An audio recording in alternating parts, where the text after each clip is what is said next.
Hey guys, I'd like to welcome to the show a man that really needs no introduction, Mr. Paul Austin of the Paul Austin Band, and also a Fireclown in V.I.P suite. What's going on, Paul? Mike, thanks for putting us on the show.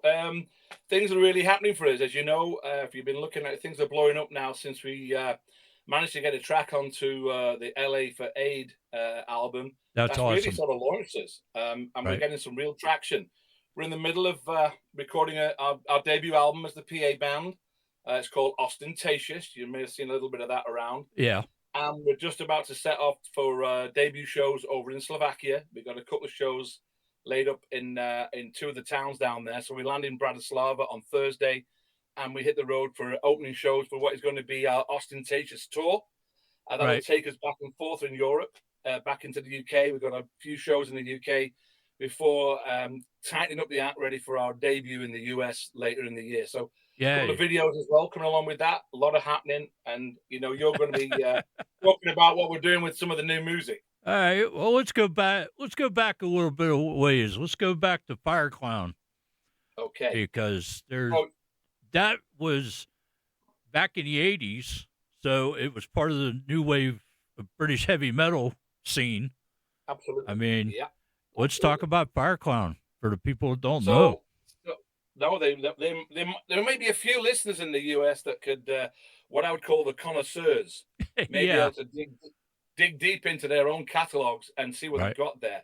But basically, the guitarist Tony Dowler was a school buddy of mine that we went to school until high school, and he was that geeky kid that played in the orchestra on the acoustic guitar that Right. everybody kind of ignored. You know, the spotty kid in the corner Yeah. was a pretty neat guitarist, but nobody really knew what he was doing. And after high school, he and I met up in a rock bar in Manchester. It's called the Phoenix. It was part of the Manchester University campus, and I was knocking around in a couple of bands. I was kind of journey singing here, journey singing there with a few local bands in town. One called Mr. Z, the band called Shadow Light. These really never laid anything down. They were guys that made our own posters with a pen and ink and put it up on a university wall. Right. Well, that's the You way know, it was done. that was the way it was done.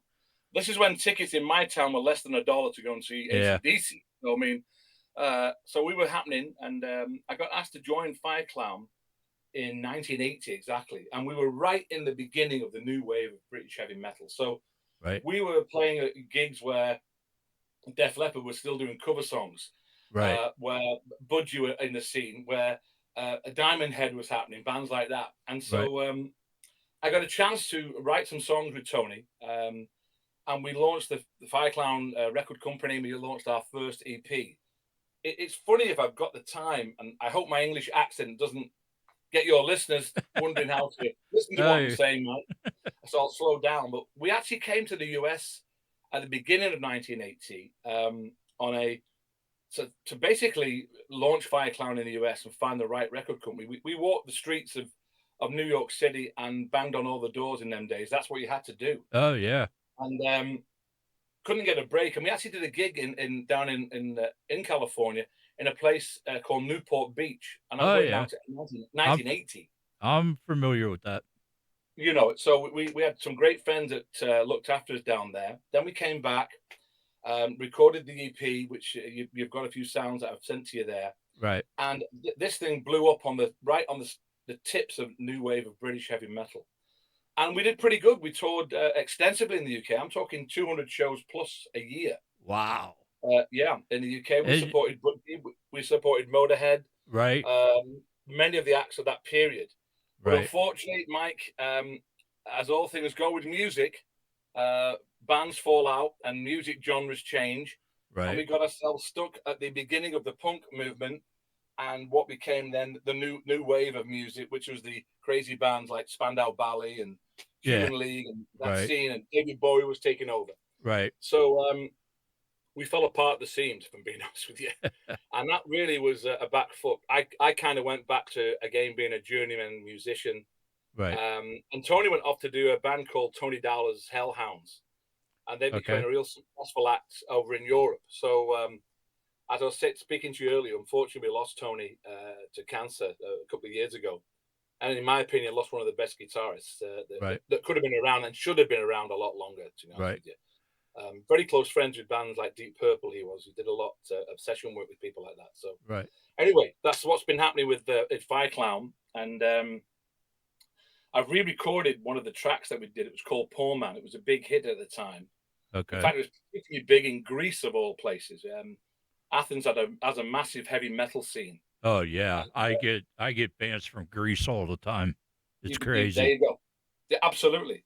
So Greece was big for us, and funnily enough, when I came back on the circuit through the V.I.P and now what is the Paul Austin band, I got contacted by a Greek record company asking if I was willing to re-release the whole thing of Fireclown's music and put it up to date with a far more sort of better production and that sort of thing, Right. the kind of technology we have today. Right. We're talking about that, but at the moment, my project is the PAB band, and I've got to make that work. That's Right. my. I'm going to say the last throw of the dice, Mike. This is me in, man. I'm in. I'm all in on this one. Well, let me ask you this: is the punk scene still as big over there in London as it used to be? No, it's dead. Is it? So we've had a resurgence of 1980s bands like the Damned, Right. New York Dolls, people like that are actually doing little tours around the town. Right. Who was I saw a couple of bands recently. Even the Sex Pistols are going back on tour, but without Johnny Yeah, Rotten, I as you just know. saw that. Yeah. Yeah, so they do little student gigs here and there. They do the farewell tours here and there. But Right. what was happening when what you know about is long, long gone. Oh, is it? To be Wow. honest with you, there is not a movement of music in the UK right now. There's no movement. Yeah. We have a mishmash of music, which has heavy metal, hard rock, Right. death metal. Death metal has become a little bit of a thing in the clubs here at the moment. But there's no real movement in music. There's Right. nothing that I see that the kids want to go out and follow, or are dressing up like you did in the punk days, or dressing up like we did, wearing battle jackets with all our names and stuff on it. That isn't happening in the UK at the moment. You know what I'm saying? Right. It's just not happening. I can't find that genre in the region. So it's that's why we're touring a lot in Europe. It's still very much alive in the European market because Right. they appreciate the classic rock. Right. So, and then you went on to do VIP Suite. So I had a great time. Met some guys in locally here. I'm living in the steel town of Middlesbrough in Teesside, which is where all the steel and iron ore was mined over the many years. In fact, Golden Gate San Francisco Bridge is made from steel from this region. Right. So I met a couple of guys here who were a young fella on bass on the fringes of making himself getting into the market, a guitarist that was local, and a good drummer that was trying to make things happen. But the VIP Suite has a really interesting story. And if you indulge me for a second, basically COVID was all over us. We were doing nothing. Nobody was doing anything. Yeah. And I reached out through the internet to see if there's any musicians wanted to collaborate, just wanted to hang out, what was going down. And I got contacted from a lady from Slovakia. This is why the Slovakian story is important. Okay. And she, believe it or not, was an international tennis player on the women's circuit. She was a very Oh, wow. famous tennis player. Yeah, very famous tennis player. And she was number one in Slovakia, I think number 10 in the world at one time. Oh, wow. He called me and said that her boyfriend was a drummer, and he was a really heavy rock drummer, and was looking to meet guys, particularly at a UK operation. Right. Cut a long story short, Mike, we knocked together a set of cover songs and one or two originals, one being called Mark Card. And myself and the guitarist flew to Slovakia, never met this guy, got ourselves into a studio there.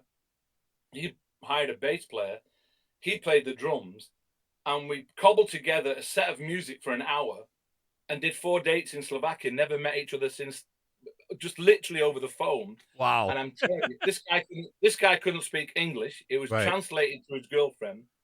But the power of music and the language of music, everybody knew those songs. Right. So we've become a little bit of a force to reckon with in that region now. Slovakia, the Czech Republic, Romania, Belarus, etc. We're covering Right. that area heavily. And Right. since that, the what was the drummer at that time now is the permanent member. His name's Milan Simon, or his nickname is Fofo, we call him, and he's the powerhouse behind the band now. He's the Right. powerhouse that is PAB. That's He awesome. joined with V.I.P suite, and we cut out a good album. Actually, we did 8 tracks with that. It was a pretty good album before. Sadly, things fell apart for reasons I don't even know myself. Right. But in hindsight, it's left me the opportunity to grow from VIP suite, get my stagecraft back up to speed, get my confidence back up to speed. Not been on the circuit for numbers of years, Right. and I have a great band around me now. Particularly now with Fofo, who is the powerhouse in the rhythm section. Right. I want to talk about the other guys in the band as well when we get into it too. Right. So that leads us into the Paul Austin band. There we And go. you guys are from that first song I heard from the 8 for LA CD. I was like, wait a minute. What's this going on here? Uh, but you guys have a very cool Southern rock, a little heavier than a Southern rock sound. And I think There it's you go. pretty amazing what you got I going on. appreciate you saying that, Mike. We have this blend of cowpunk heartland. That's what we're sort of Okay. we're filling in this gap, and we feel we're filling in a gap in the music circuit. I'm going to say it right now. You've got the 80s bands that are still touring. Right. The likes of Motley Crue and others. They're still banging them out. They're still touring, but they're kind of sounding a little bit tired. Let's use those words. Right. And then you've got very heavy stuff, the likes of Rammstein and others that has a particular type of genre. But Right. right in the middle of there is people are missing that put a dime in the jukebox, dance and rock and roll music Right. that is Exactly. memorable, that you can listen to in the car, that you can put on any time, whether you're getting ready to go out for a night to the club, whether Right. you're meeting your buddies for a beer, driving down a highway. That's missing. Right. And we figured that is what we sounded like, and we were just the songs were just pouring out of us. Right. All the words are sort of about contemporaneous issues, but they're also about honeys and drinking beer and chasing girls. So we're What not else afraid is to say there? it. Honestly, Mike, we're not afraid to say it. We want people to believe that we're having fun. We want the music to come across as Right. fun. And so I thought, am I going to die on my own here, or do I put this band together? Right. And ironically, I released a song on my own under just the name Paul Austin, which is a rock ballad. People could dig it out. It's called "Stop the Rain," and sadly, it's about lousy relationships. How do you get out of those relationships? Right. The difficulties of people in relationships that are hurting, and the words will guide people. I really believe if you listen to the song, it'll guide you. But it turned out there's another guy of all places, the Philippines, had exactly the same name as me. Oh, wow. So I added the letter "the" and the band on the end of it, and now you've got the Paul Austin band. So that's how that happened. And then I was lucky enough to find a great guitarist who is now joined with me. His name's Kenny Nicholson, and he's on the tour with us now. He'll be joining us in Slovakia, in the UK, and obviously onto the US. Right. And he's been around the new wave of British heavy metal market for years. He was in a band called Black Rose. And other bands of that nature. He's played a few cover bands and some tribute acts, but he's a very, very talented musician. Right. And I'm also lucky enough to have on the bass joining the rhythm section a guy called Paul Simpson. Again, mature, got 40 years under his belt playing live. And Paul has joined us. He plays left-handed bass. He looks great. He got a fantastic feel for the music. And together with Fofo on the drums, the rhythm section is really driving the music. Right. And then we're just accenting over that with our riffs and our lead breaks. And to be honest, Mike, it's about the melody and the music. You can sing along to our songs, and you can have fun listening to them. Right. Exactly. And that's how the album's emerging. Right. Like you were saying, a part of that genre has been missing. And I noticed, doing what I do, I noticed a lot of bands are going back to that old style rock and roll, whether it be Led Zeppelin or whatever, but it's coming. And I think it's what the music scene needs. It's like a jump start to get it back going again. So, well, we've got to be at the forefront of that, Mike. We've got to lead it. We've got to be one of those bands that leads it. And it's guys like you with your shows. And I've been listening to a lot of your shows since we got together and listened to it. And I can hear all this heavy metal, heavy rock. It's really driving. Um, and without what I call the independent radio stations, we can't get access to the audience for them to hear this Right. music. Right. You know, if you go out on Spotify or any of these platforms, Yeah. they get 160,000 new records a day. Oh So yeah. you've got to have a unique sound or a unique look, Oh yeah. or both of them, and work together to do your show. Right. And I'm going to say, Mike, ours is high energy. Get up out of your seat, tap your feet, rock and roll. Oh yeah. And I And want I folks to be driving their cars like for hell down the freeway. You know, my car doesn't do 55. You remember the song. oh yeah. Um, and get into that feel. Go back to going to the drive-ins. Go back to hanging out with your girlfriend and your buddies in the truck, and Right. have good times and Oh listen to yeah. great music I think that you that's can what dance to. this generation needs. You Amen. know. Absolutely. They're too busy listening on their phones, or Oh yeah. downloading stuff that they don't want to do.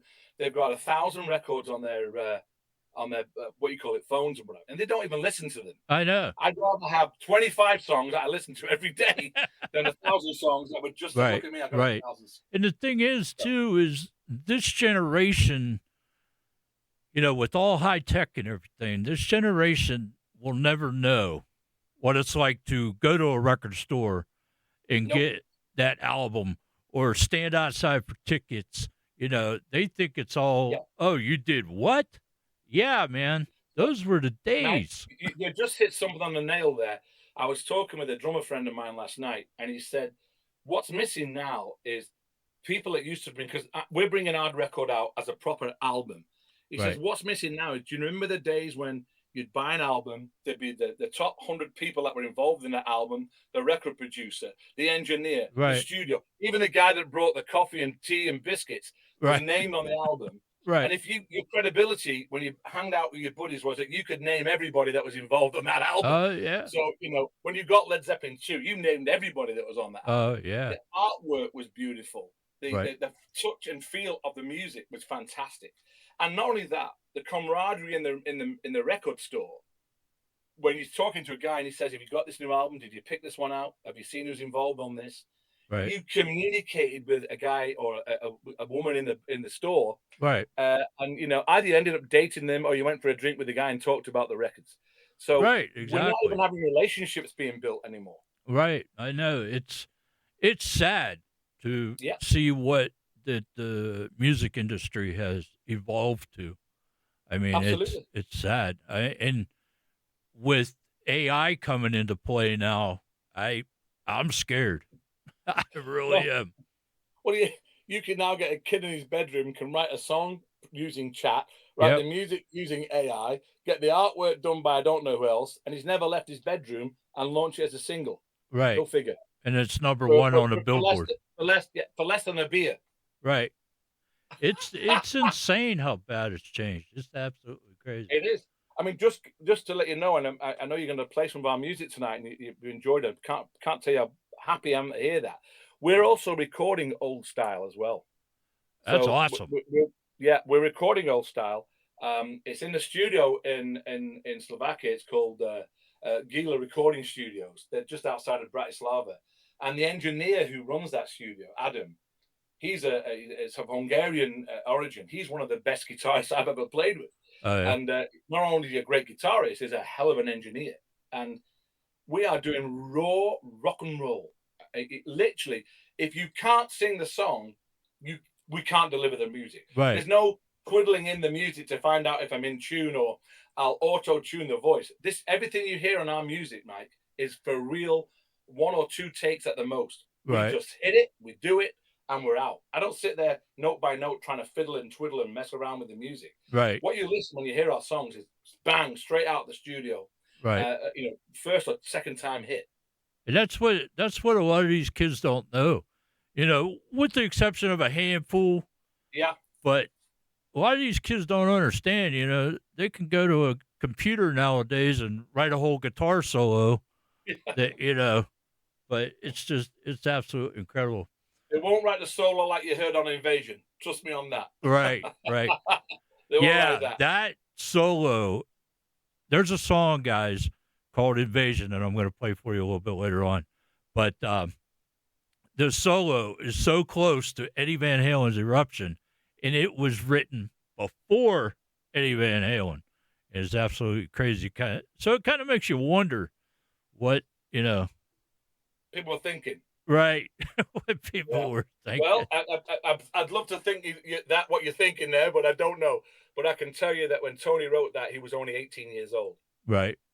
And That's I I heard watched him that, do and it live. it's absolutely Interesting incredible. enough, Mike, we recorded that at Jackson Studios in Rickmansworth, and that studio is where Motorhead recorded their most famous album.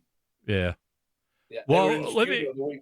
you guys were direct support for Motorhead. Yes, we were. We How was supported that? How Motorhead. was that doing working with Motorhead and Lemmy and all them Well, do you guys? know, I'll tell you, the gig I did on that particular show, when we opened up, I was burnt very badly by a pyrotechnic because in them Oh, days, it was phosphorus that was in cans. right. It was not, there's no control, and I came running across the stage, kicked the can by accident. The thing blew up right underneath me, almost set me on fire. Oh, wow. My jeans, my t-shirt, my hair. I had a very bad burns on my hands, and I sung my show with my hand in a pint pot of beer for sort of 45 minutes of a show, and then was taken to hospital straight after my show to do a full on rock and roll. Look how that came down. Right. And I didn't get to see a lot of the band, but we played 2 times with them, and they were great company. Right. And I mean great company. Yeah. I see people wearing their t-shirts today. The youngins, they don't know what that kind of rock and roll was like. Oh, That was no. really raw. You know, it's funny. You speaking about youngins. You know, you see these young kids with like Led Zeppelin T-shirts, you Yeah. know, Motorhead jackets. It's like, man, okay, you like the music, we get it, but you didn't live that time, you know. They didn't, no, and they don't understand what the energy was like. I'll give you a little anecdote for the purposes of good radio listening. Okay. About a couple of months ago, I went to see a show with a lady that had the same name as John Bonham, and I thought I'm going to go see this band here, and I went there, and it only turned out to be John Bonham's sister. Oh, wow. It Really? was her band. It was her band. She was absolutely unbelievable. The name is it's the Deborah Bonham Band, and it was in a small little club. I couldn't believe it. It was Deborah Bonham with her band. Her husband Wow. Peter plays guitar on it, and I'm telling you now, she was absolutely superb. She's the same age as me, just about 60 she is. Right. And after the show, she came over to me because there wasn't more than 60 people there.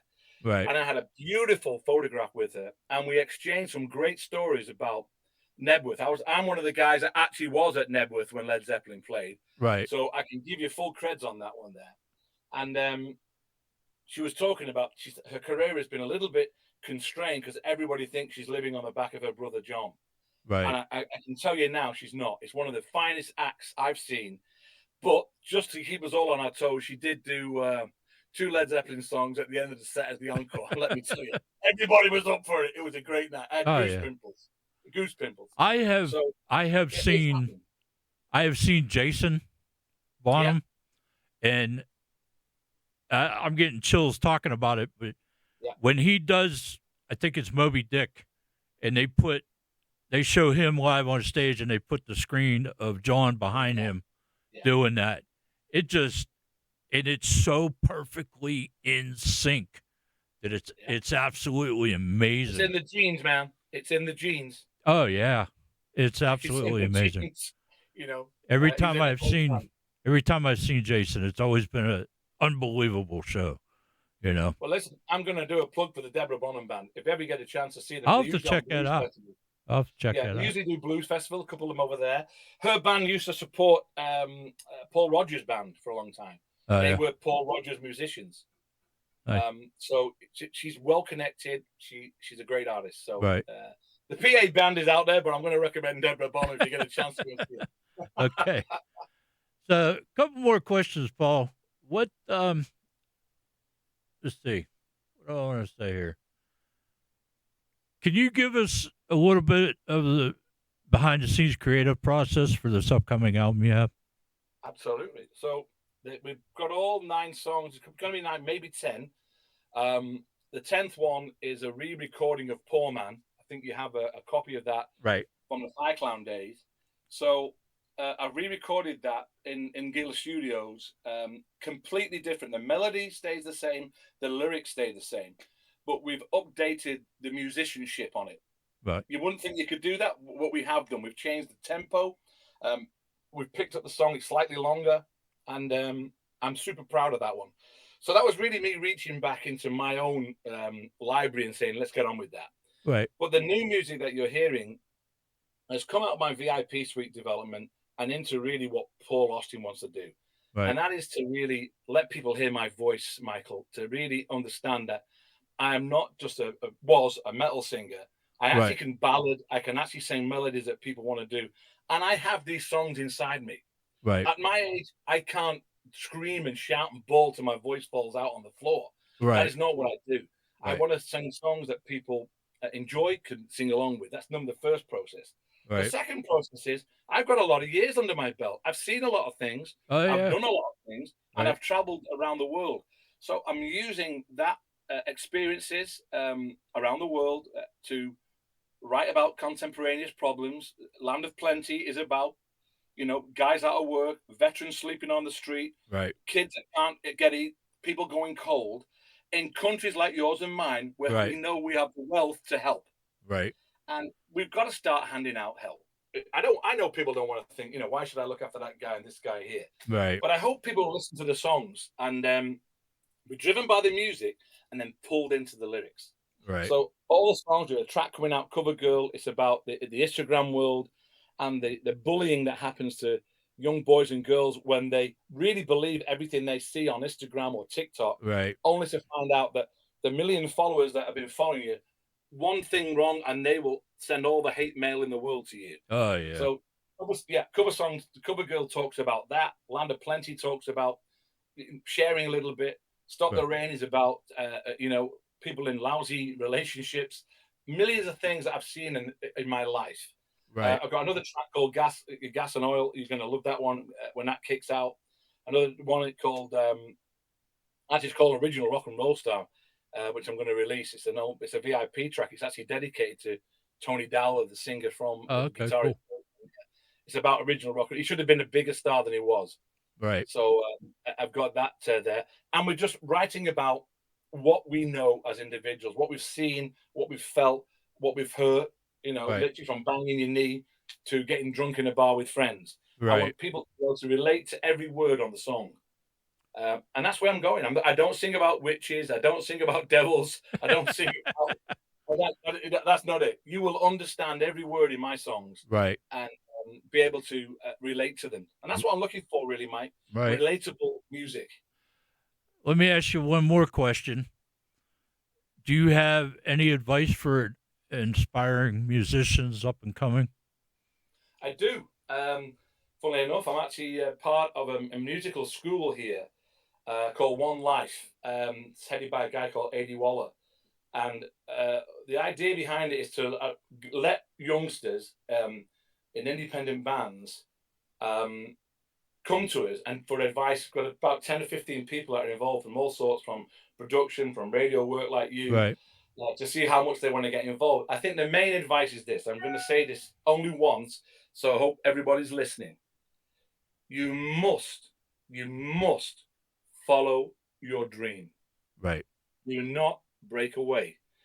If you start and you really truly believe in your music, let nothing stand in your way.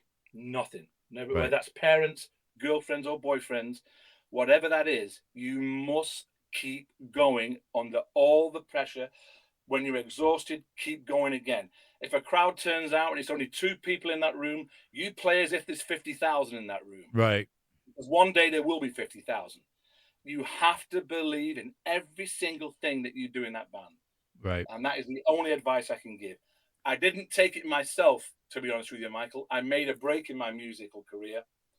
Didn't have the money coming in, got disillusioned Right. because of the different changes in the music revolution of punk and new wave and blah, blah, blah, that I felt I'll never be seen again. But I came back to it and just look at this. Look. I'm on a radio show with a great DJ here, spreading the word. Thank you. Listeners in the US. Yeah. So I'm back, and I'm back with The Dream Is Still Alive. I took my dream box down from the top of the wardrobe, Right. blew off the dust, opened it up, and there was the magic of music still in it. And it hasn't changed in me. My heart is as passionate for that music now as it was when I was 19. Right. And if you get a chance to see us live on this tour, or a chance to jump into the music, I promise you that your listeners are going to enjoy the music from what's played on the radio, or pick it off of Spotify or wherever, Bandcamp, wherever we got it launched. But I encourage them to come to the show. Yeah. If they get to see us, and as you know, Mike, we're playing over in LA in August. Right. Come down. If you're there and I'm outside with some tickets, you come in for free on my dime. I want you to come in and listen to a real rock and roll band. Right. And you know what? We've had some real support, by the way, from American bands through the LA Aid album. Right. Some lovely messages of support from the likes of Carlos, right. Mike out of Stone Pusher. He's been a real asset to us, and as has Carlos and many others who have reached out to us to say, look, we can't wait to see you over here. We love what you're doing, and we get the message. Right. So, Paul, we have a little surprise for the people. We have. Yeah. You want to take us into this? Okay, so this is our new hit. It's called Saturday Night. Nobody's heard it until you hear it here on Mike's show on Dot 101. What can I say about it? When you hear it, turn it up loud. Make sure you have a beer with you. Make sure you got your girl in your arm or your buddies in the van, the truck, the car, wherever you are. But turn it up loud, rock and roll, dance the night away. And remember, it's Saturday night here on Dot Radio. That's right. All right, Paul. Hey, man, thanks a million for taking the time out to come on the show. Greatly appreciate it. Looking forward to that new album, Ostentatious, coming out. And we'll just keep on rocking you and pushing you. One last thing, where can people find your music and all that stuff at, your links? Okay, well, right now we just got a couple of tracks out on Spotify and all the usual socials, streaming platforms, Deezer, YouTube Music, Apple Music, the usual stuff, which is really, we've only released 2 tracks on that, Land of Plenty, Stop the Rain. But this one that you're about to play will be coming out on the 14th, which is Valentine's Day. It will be getting its first debut live performance in Slovakia, in Piestany at the Hangar Bar and Club. So we're going live on the music. We're going live on Spotify, and we're going live on the radio and live in the gig. So big launch. Can't wait. You get out there. Look for us on all the right platforms. All right, Paul. Thanks a million, man, for coming on the show. See you all in LA in August, man. Well, if you make it to Pittsburgh, that's where I'm at. I know. If you get down to LA, I'll share my evening with you, man. We'll have a lot of fun reminiscing. All right, buddy. Thanks a million, man. Say hi.